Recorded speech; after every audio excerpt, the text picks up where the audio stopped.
Ah, yes, the Faceless Men. Such a dramatic name, isn't it? As if a lack of a nose makes them wiser. Let me tell you something. A man with no face bleeds just as easily as one with too many chins. I've seen both, but I know the story you want. Why did they train Arya Stark?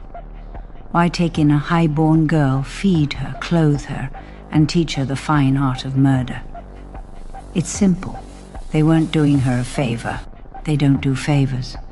No one who charges for death works out of charity.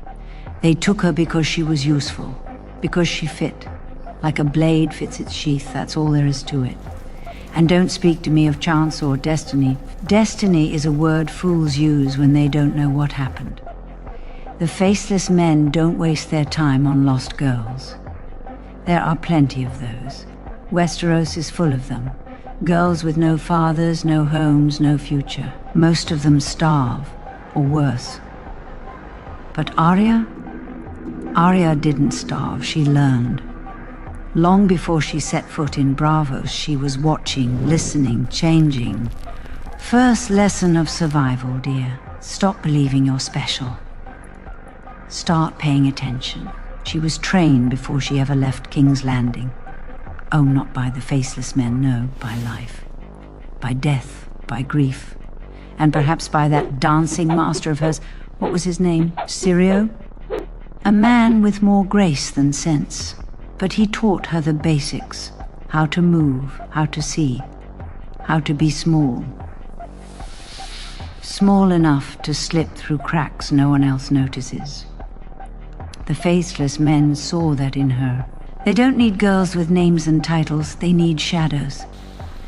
And Arya was already half shadow by the time she crossed the narrow sea.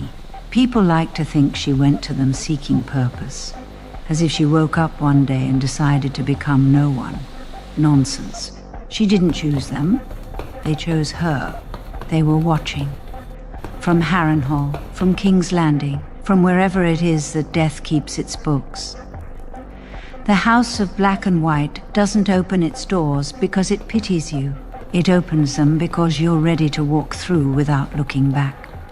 And that's exactly what she did. She wasn't lost. She was empty. There's a difference. A lost girl is looking for a home. An empty girl is looking for something to fill the space where her heart used to be. You see, that's what made her dangerous. Not that she learned to kill.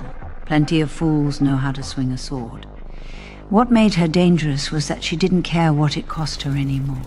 Her name, her face, her past, she was ready to let it all burn, so long as the people who hurt her burned with it. And the Faceless Men, they thought they could shape that emptiness, fill it with their dogma, their rules, their little prayers to death. They tried to make her no one. But Arya Stark was never going to be no one.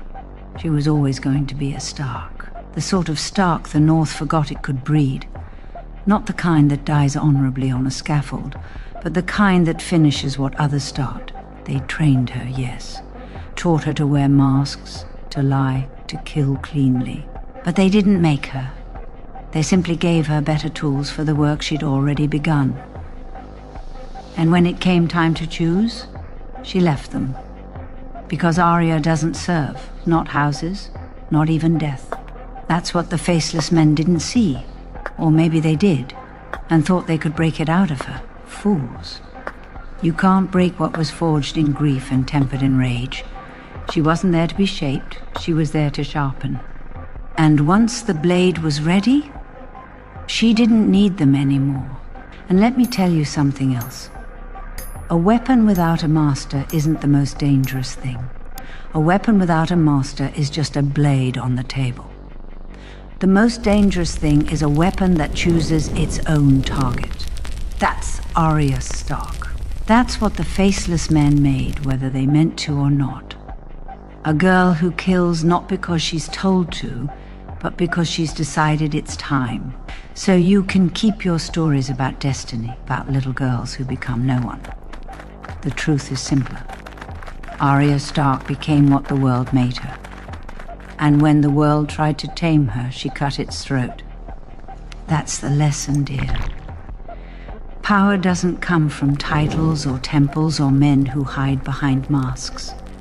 Power comes from knowing who you are when everything else is gone, and from being willing to do what needs to be done without asking anyone's leave.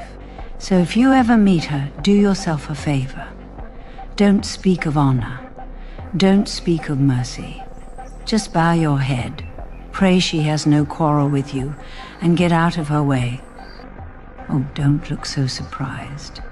You've sat here this long. I expect you've learned something. Now do what clever people do, click that little button, the one that says subscribe. Or don't. I'm far too old to beg for attention, but remember this. In this game, the ones who watch and listen, they're the ones left standing at the end, and the ones who don't, well, they're just names on a list.